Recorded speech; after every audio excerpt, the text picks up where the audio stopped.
সংবাদের শুরুতেই দেখে নেব আজকের শিরোনাম। ভোটে লড়ছেন, ভোটার তালিকায় নাম নেই। কংগ্রেস প্রার্থীকে শীর্ষ আদালতে যেতে বলল কলকাতা হাইকোর্ট। নন্দীগ্রাম এবার সহজ, কেন্দ্রীয় মন্ত্রী ধর্মেন্দ্রকে নিয়ে মনোনয়নপত্র জমা দিলেন শুভেন্দু, সঙ্গী হলেন দিলীপও। মনোজের ডেপুটি সহ সিইও দফতরে 4 অফিসারকে সরিয়ে নিল নবান্ন, যুগ্ম সিইও করে পাঠালো একজনকে। পশ্চিমবঙ্গের বিধানসভা নির্বাচনের বিজ্ঞপ্তি জারি করল নির্বাচন কমিশন, জানানো হলো ভোট গ্রহণের সময়সূচি। নির্বাচনের আগে কড়া নজরদারি, পশ্চিমবঙ্গ ঝাড়খণ্ড সীমানায় নাকা তল্লাশিতে বাজেয়াপ্ত প্রায় 10 লক্ষ টাকা। দিল্লির জমিদারেরা আমার সব ক্ষমতা কেড়ে নিয়েছে, জয় নিয়ে প্রত্যয়ী মমতা বললেন, ভোট মেটার পরে দিল্লি দখল। বিস্তারিত খবরে যাওয়ার আগে ভিডিওটিতে একটি লাইক দিন এবং পরবর্তী আপডেট পাওয়ার জন্য চ্যানেলটিকে সাবস্ক্রাইব করে রাখুন। এখন বিস্তারিত খবর।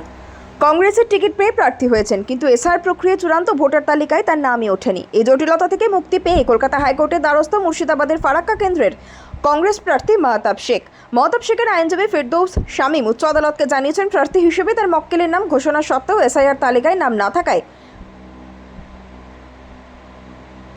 নির্বাচনী প্রক্রিয়ায় অংশগ্রহণ নিয়ে অনিশ্চয়তা তৈরি হয়েছে। এই সমস্যা মেটানোর জন্য সুপ্রিম কোর্টের নির্দেশে ট্রাইব্যুনাল থাকলেও এখন সেটি কার্যকর নয়। এই পরিস্থিতিতে প্রার্থীর অবস্থান স্পষ্ট করতে এবং নির্বাচনী লড়াইয়ে যাতে কোনো বাধা না আসে সেজন্য হাইকোর্টে দ্রুত পদক্ষেপের আবেদন করেছেন। তবে হাইকোর্টের প্রধান বিচারপতি সুজয় পালের পর্যবেক্ষণ, এসআইআর সংক্রান্ত যাবতীয় মামলায় শুনানি বর্তমানে সুপ্রিম কোর্টের অধীনস্থ। শীর্ষ আদালতের নির্দেশ অনুযায়ী হাইকোর্টে নিয়ে শুনানি করতে পারে না। প্রধান বিচারপতি এও জানিয়েছেন, শীর্ষ আদালতের নির্দেশ মেনে এসআইআর সংক্রান্ত প্রশাসনিক বিষয়গুলিতেই তদারকি করছে উচ্চ আদালত। ফলত কংগ্রেস প্রার্থীর যে আইনি জটিলতা বা বিরোধ নিষ্পত্তির সমস্যা সমাধানের ক্ষমতা এই মুহূর্তে হাইকোর্টের নেই।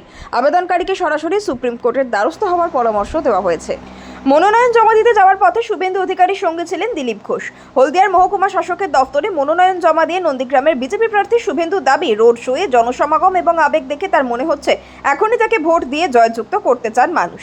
রোড শোয়ে কেন্দ্রীয় মন্ত্রী ধর্মেন্দ্র প্রধান এবং খড়গপুরের সদরের প্রার্থী দিলীপ ঘোষ তার সঙ্গী হওয়ায় দুই নেতাকে ধন্যবাদ জানিয়েছেন।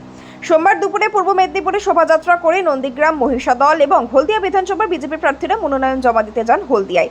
শোভাযাত্রার প্রার্থীদের সঙ্গে ছিলেন কেন্দ্রীয় মন্ত্রী ধর্মেন্দ্র থেকে দিলীপ। তার আগে সকালে নন্দীগ্রামের রেয়াপাড়ার পুজো দেন নন্দীগ্রামের বিজেপি প্রার্থী। হলদিয়ার কদমতলায় বিজয় সংকল্প সভা করে মনোনয়ন জমা দিয়ে শুভেন্দু জানিয়েছেন, এবার নন্দীগ্রামের ভোট লড়াই তার কাছে আরো সহজ। তিনি ব্যাখ্যা দিতে গিয়ে তোপ দাগেন তৃণমূল নেত্রী তথা মুখ্যমন্ত্রী মমতা বন্দ্যোপাধ্যায়কে। তিনি এও জানান, নন্দীগ্রামে তার জয় সহজ এবং ভবানীপুরে আসল বিজেপি। শুভেন্দু বলেন, ধর্মেন্দ্রজি রোড শো দেখে বলেছেন, ইসবার 3 গুণ হোগা। আসলে লোক চাইছে এখনই গিয়ে ইভিএম এর বোতাম টিপে দিতে। মনে হচ্ছে যেন আগামীকালই ভোট। মানুষ তার এক মুহূর্ত অপশন চাইছেন না। নন্দীগ্রামের বিধায়ক তার কেন্দ্র নিয়ে বলেন, 2021 সালে ভোটের পাটিগণিতের হিসেবে নন্দীগ্রাম টাফ ছিল। তখন নন্দীগ্রামে 64,000 মুসলিম ভোট ছিল।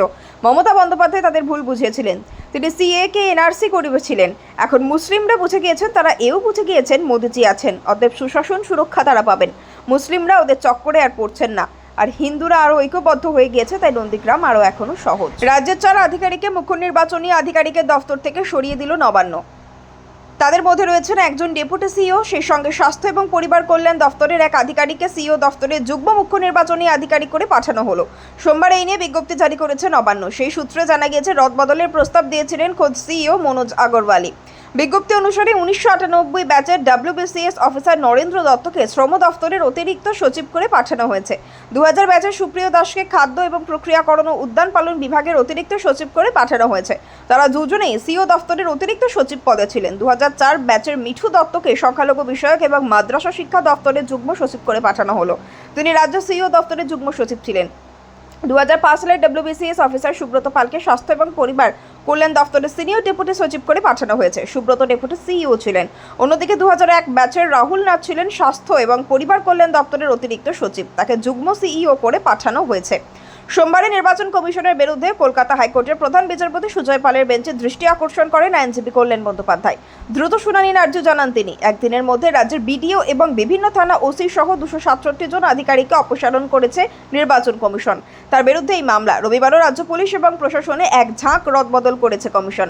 ভবানীপুর, নন্দীগ্রাম সহ রাজ্যের 170 থানার ওসিকে দায়িত্ব থেকে সরিয়েছে। সব মিলিয়ে 184 জন পুলিশ আধিকারিককে অপসারণ করা হয়েছে। দায়িত্ব থেকে সরানো হয়েছে 83টি ব্লকের বিডিও এবং সহকারী রিটার্নিং অফিসারকেও। তালিকায় রয়েছে নন্দীগ্রামে 2 ব্লকের বিডিও। এবার সিইওর প্রস্তাবে তার দফতর থেকে 4 অফিসারকে সরিয়ে নিল নবান্ন। গত 15ই মার্চ পশ্চিমবঙ্গ সহ 4 রাজ্য এবং একটি কেন্দ্রশাসিত অঞ্চলের বিধানসভা ভোটে নির্ঘণ্ট প্রকাশ করে নির্বাচন কমিশন। পশ্চিমবঙ্গে এবার 2 দফায় ভোট, বাকি সর্বত্র 1 দফাতেই হবে ভোট গ্রহণ। রাজ্যে প্রথম দফার ভোট হবে আগামী 23 এপ্রিল, দ্বিতীয় দফায় ভোট হবে 29 এপ্রিল। প্রথম দফা ভোট গ্রহণ হবে 152টি আসনে, দ্বিতীয় দফায় ভোট হবে 142টি আসনে। গণনা আগামী 4 মে। ইতিমধ্যে 291টি আসনে প্রার্থী ঘোষণা করে দিয়েছে তৃণমূল। পাহাড়ে 3টি আসন তারা ছেড়ে দিয়েছে অনিত থাপার ভারতীয় গোর্খা প্রজাতান্ত্রিক মোর্চাকে। বিজেপি এ পর্যন্ত 3 দফা প্রার্থী তালিকা ঘোষণা করেছে। প্রথম দফায় 144টি, দ্বিতীয় দফায় 112টি আসনে প্রার্থীদের নাম জানানো হয়। এখনও 19টি বাকি রয়েছে। বামেরা প্রথম দফায় 192, দ্বিতীয় দফায় 32 এবং তৃতীয় দফায় 15 জন প্রার্থীর নাম ঘোষণা করেছে, যেখানে সিপিএম, সিপিআইএম এবং আরসিপির প্রার্থীরা রয়েছে। মোহাম্মদ সেলিম ও সুজন চক্রবর্তী এই দফায় সরাসরি প্রতিদ্বন্দ্বিতা থেকে করলেও দীপশিতা ধর ও বিকাশ ভট্টাচার্যের নাম তালিকায় রয়েছে। রবিবার 284টি বিধানসভা কেন্দ্রের জন্য প্রার্থীদের নাম ঘোষণা করেছে কংগ্রেস। বহরমপুরে প্রার্থী করা হয়েছে প্রাক্তন প্রদেশ কংগ্রেস সভাপতি অধীর চৌধুরীকে। মালদহের মালতীপুর কেন্দ্র থেকে ভোটে লড়েছেন রাজ্যসভার প্রাক্তন সাংসদ মৌসুম বেনজির নূর। উত্তর দিনাজপুরের চাকুলিয়া থেকে ফের প্রার্থী করা হয়েছে আলী ইমরান রাম জরফে ভিক্টরকে। নির্বাচনের মুখে পশ্চিমবঙ্গ ঝাড়খণ্ড সীমানায় জোরদার করা হয়েছে আন্তঃরাজ্য নাকা তল্লাশি। সেই তল্লাশিতেই রবিবার রাত থেকে সোমবার পর্যন্ত প্রায় সকাল 10 লক্ষ টাকা বাজেয়াপ্ত করা হয়েছে। রবিবার গভীর রাতে 19 নম্বর জাতীয় সড়কের ডুবুরডিহি চেকপোস্ট নাকা তল্লাশি চলাকালীন ঝাড়খণ্ডের দিক থেকে আসানসোলগামী একটি 4 চাকার গাড়িকে থামিয়ে তল্লাশি চালানো হয়। গাড়ি থেকে নগদ 4,64,300 টাকা উদ্ধার হয়। উপস্থিত আধিকারিকেরা টাকার বৈধ নথি চাওয়ায় গাড়ির আরোহীরা কোনো সন্তোষজনক কাগজপত্র দেখাতে পারেননি, ফলে ওই অর্থ বাজেয়াপ্ত করা হয়। এরপর সোমবার সকালে ওই একই চেকপোস্টে তল্লাশি চলাকালীন ঝাড়খণ্ডের দিক থেকে আসা আরও একটি 4 চাকার গাড়িকে আটক করা হয়।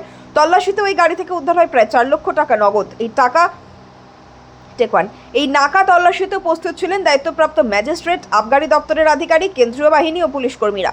প্রশাসনের পক্ষ থেকে জানানো হয়েছে, নির্বাচনের আগে অবৈধ নগদ লেনদেন ও বেআইনি কার্যকলাপ রুখতেই এই বিশেষ নজরদারি চালানো হচ্ছে। প্রশাসন সূত্রে আরও জানা যায়, সুষ্ঠু ও শান্তিপূর্ণ নির্বাচন নিশ্চিত করতে সীমান্ত এলাকাগুলিতে নজরদারি আরও বাড়ানো হবে এবং এই ধরনের তল্লাশি অভিযান আগামী দিনেও জারি থাকবে। সব ক্ষমতা কেড়ে নিয়েছে। মমতা বলেন, দিল্লির জমিদারেরা আমার হাত থেকে সব ক্ষমতা কেড়ে নিয়েছে। এটা 1 মাস। তারপর মনে রাখবেন, যতই করো চেষ্টা মিটবে না কো তেষ্টা। তৃণমূল আসছে, তৃণমূল আসবে। যতক্ষণ মানুষ থাকবে, জোড়াফুল থাকবে। বিজেপিকে বিধে বলেন, বাংলার খাবারের উপরে আপনাদের কিসের এত হ্যাংলামি আর নোংরামি? মাছ খাবে না, মাংস খাবে না, ডিম খাবে না, তা কি ওদের মাথা খাবে? বাংলাভাষীদের অত্যাচারের উপর অভিযোগ। বাংলাভাষীদের উপরে অত্যাচারের অভিযোগ নিয়েও বিজেপিকে তোপ দাগেন মমতা। তিনি বলেন, পশ্চিমবঙ্গের বাইরে যান, বাংলায় কথা বললে আপনাকে হোটেলে থাকতে দেওয়া হবে না। বাংলায় কথা বললে আপনার উপর অত্যাচার হবে, পিটিয়ে খুন করা হবে। যেখানে বিজেপি আছে সেখানে মাছ খেতে দেয় না, মাছের দোকান বন্ধ, মাংসের দোকান বন্ধ। মমতা বলেন, এরা ধর্মের নামে প্রচার করে আর ধর্মকে বিপথে ফেলে দেয়। এরা কোনো ধর্ম মানে না, এরা বকধার্মিক, ধর্মকে বিক্রি করে। আমরা ধর্মকে ঘরে রাখি, সম্মান করি। এরা ধর্ম বেঁচে খায় আর আমরা মানবিকতার জন্ম দিই। এটাই ওদের সঙ্গে আমাদের তফাৎ। বিজেপিকে তোপ দেখে মমতা বলেন, এরা মহিলাদের পছন্দ করেন না, এরা অ্যান্টি উইমেন। সবচেয়ে বেশি ভোট বাদ দিয়েছে মা বোনেদের। বিয়ের পরে মহিলাদের পদবি বদলের জেরে এসআইআর এর সময় বিভ্রান্তিকর কথাও উল্লেখ করেন তিনি।